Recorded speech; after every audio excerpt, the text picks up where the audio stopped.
It's the end of the day with Ray. Hello, my friends. Well, you can see there's a lot going on the Sharp Interactive board. Ladies and gentlemen, we are live at Bankers Hill, and you can see the bankers. They're all gathered around. They're trying to figure out if they're going to renew the debt load of a major mega dealer roll-up that ran around the United States of America, bought up a whole bunch of copier dealerships, and basically, well, they didn't do what they kind of told the bankers they would do, and that's kind of what I'm hearing there. The bankers are upset. Hey, they were going to deliver all these alternative products into those accounts. They're not really doing it. It's all about print. And folks, you got to understand something here. These bankers, most of them watch the end of the day with Ray, and they realize that print's falling off a cliff. They realize we're moving from A3 to A4, and they know the industry is in trouble. The industry has to diversify. The bankers are freaking out. We also know that it takes 218 bankers to approve the funding of the mega dealer. 218 of these bankers got to say yes, and folks, they've had 6 votes. It's not going well. I mean, it started out that they had 203 that were saying yes, far away from the 218. Now it's down to 201 in the 6th round. 6 rounds of voting, not happening. Not happening for the approval. We got 212 of the bankers been pretty consistent through all 6 votes, and they're saying don't fund. They've had enough. Don't fund. We've listened to the nonsense, from this industry telling us they're going to do all these other things. We're not buying it anymore. Don't fund the deal. We got a couple. There's 19. It started out round 1. There was 19 of the bankers are saying, well, let's just extend and allow them to pay interest only on the debt. And folks, that's jumped up to 20. One more person kind of jumped in there and said that. But I think those bankers are just a little bit scared. They're scared the whole thing will belly up if they, if they basically call a note, it's going to go away. But we got OEM takeover. There's in the 4th round of voting, an OEM jumps in there and says, hey, I'll take that over. I'm not sure who this OEM is. They must be a little bit delusional. And a lot of the bankers are thinking, well, there's some OEMs out there that they're in trouble as well. I don't know why an OEM would run around and go buy up a big giant mega dealer roll-up. They didn't really do what they were going to do in those accounts. There's lots of things going on here, folks. These bankers are definitely concerned about the industry, and this could set a trend.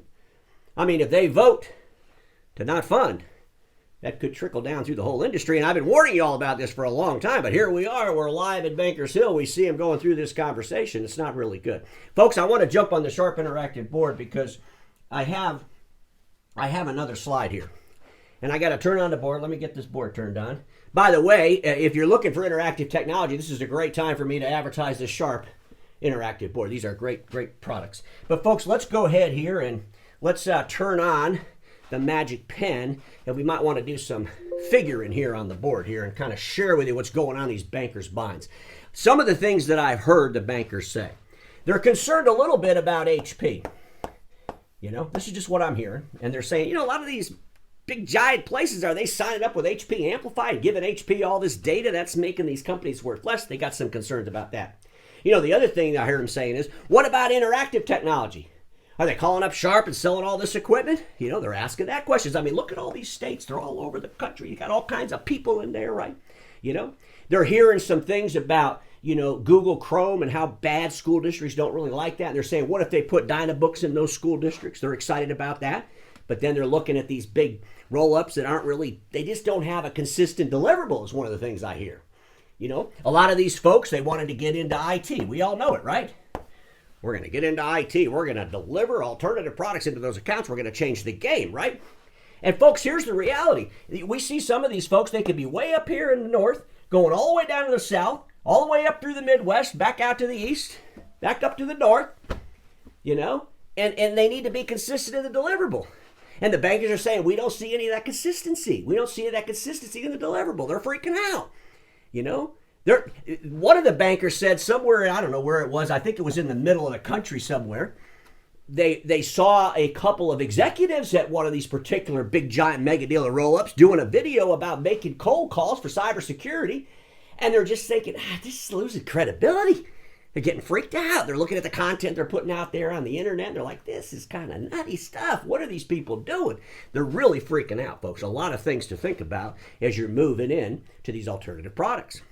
And folks, let me just shut this off because I got to tell you, we got to go back to this vote really quick and see what's going on here. But ladies and gentlemen, these bankers are concerned about the industry.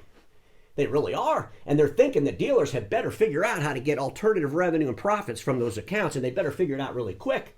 Because right now we know it takes 218 votes to fund the deal. It ain't going that way. And everybody watching me, and those bankers included, well, they know this. Status quo is the killer of all that'll be invented. Don't get stuck in status quo, and I'll see you all tomorrow.